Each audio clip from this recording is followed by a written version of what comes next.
ela teve, passava as pessoas assim nesse, e como elas eram bastante, elas eram em 12 mulheres da família, né, da minha avó. Então, meninas, né, moçoilas, e ela foi violentada nesta época e isso causou esse trauma para ela, e por isso que ela virou alcoólatra, né, para poder apagar. Ela achava que, estando entorpecida, ela apagava essas lembranças, né? Então ela não tinha contato com o álcool? Ela não tinha. Ela tinha, depois que ela sofreu isso, e quando começou, né, casou e teve os filhos, ela começou a passar por isso. Quantos anos que ela tinha quando ela foi violentada? 12, 13, 14, era bem mocinha, sabe? Sim. Ela era bem menina. Foi uma vez que aconteceu ou foi uma sequência? Pelo que eu entendi que ela contou, foi só uma vez, né? Que teve o ataque na casa, né?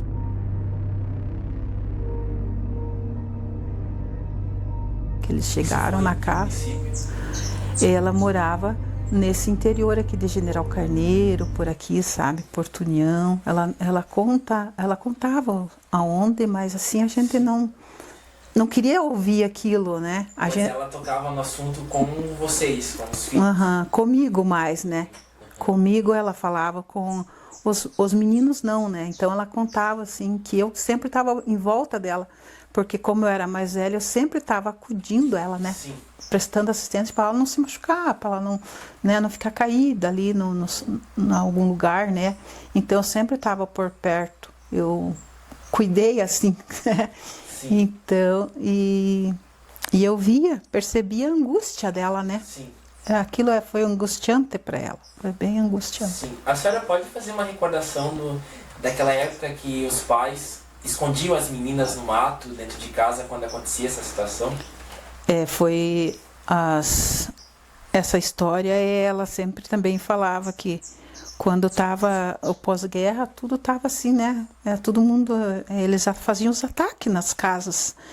E os pais cuidavam, né, da integridade das filhas, escondendo no mato, quando eles sabiam que tinha esse tipo de gente por perto, ou nas casas, né? Não deixavam saber que tinha mocinhas, né? Porque eles atacavam mesmo, eles atacavam.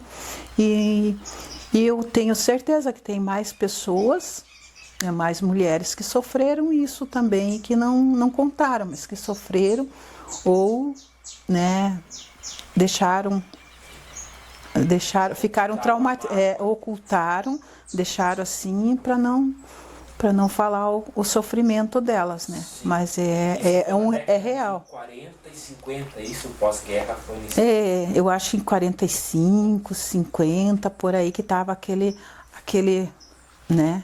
Sim. Dona Lucilene, a senhora disse que dessa violência que a sua mãe sofreu gerou uma gravidez. Sim, ela me contou uma vez, poucas vezes ela tocou nesse assunto, e gerou uma gravidez. E ela teve foi um filho homem que ela teve, e esse filho homem foi levado pelo pai, que depois veio buscar esse filho e levou. Ela só falava isso. E que esse filho morava para o lado de Caçador. Depois, mais tarde, eu já tinha uns 20 anos, que ela falou assim, olha, você tem um irmão perdido, né, por aí, e ele mora para os lados de Caçador, porque ela também morava ali, né, no interior de General Carneiro, essa região, né, então... Ela falou alguma coisa de data do nascimento? Não. Ou das características? Não, ela não falava porque era muito dolorido para ela, né, falar sobre.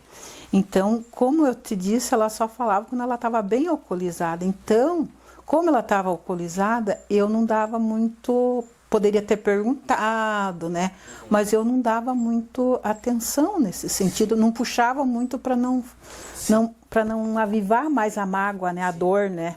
Então, eu acabei não procurando esse assunto, né, para saber mais sobre isso.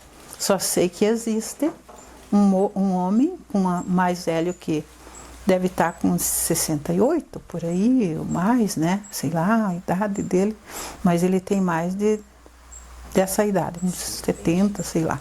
E como é que foi a infância da senhora nesse ambiente? A senhora cita a mãe, mas o pai, ele foi o pai presente ali? Era uma família com a mãe e o pai, ou era só a mãe que de certa forma estava na convivência dos filhos? Não, meu pai, nossa, o meu pai, ele era muito, muito bacana. Ele foi provedor da família, ele trabalhava como, sabe, como um touro, assim, ele era muito trabalhador. Só que tudo que ele fazia ia, né, sendo vendido, ia sendo, né, por ela, ia sendo desperdiçado por ela. Ele não tinha problema com álcool? Não, ele não tinha. Mas como ela era muito violenta, ele não só fazia o que ela achava que tinha que ser, né? Porque senão eles brigavam muito, eles se batiam muito, sabe? Sim.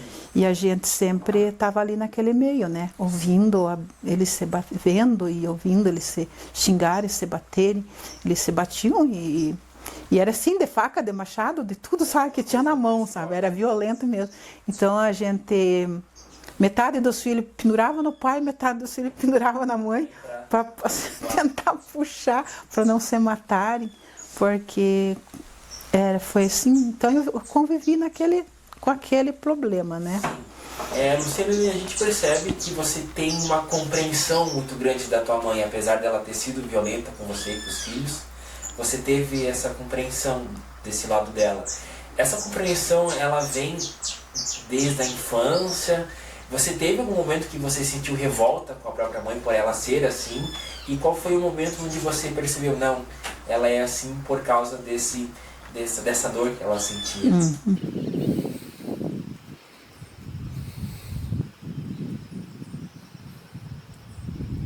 Eu tive... Não foi sempre que eu compreendi, né? Na minha adolescência, eu tinha um pouco de... Assim, eu disse, meu Deus, eu não quero essa mãe. Eu né, ficava triste de ver ela naquela situação, né? Então, mas depois eu fui sabendo das histórias dela, eu fui vendo que ela tinha os motivos dela. Isso foi a partir da adolescência? Na adolescência que eu consegui entender. Até então, né, ela tinha os problemas de tentar passar para mim aquilo, né? Então ela começou a passar para mim o sofrimento dela e se eu não fosse assim, uma pessoa meio centrada, eu teria entrado no jeito, na vida dela, né? Eu ia acabar sendo alcoólatra também, né? Porque a mãe estava ali bebendo, eu ia acabar bebendo também, né? E então eu fui começando a me arredar, a sair fora daquela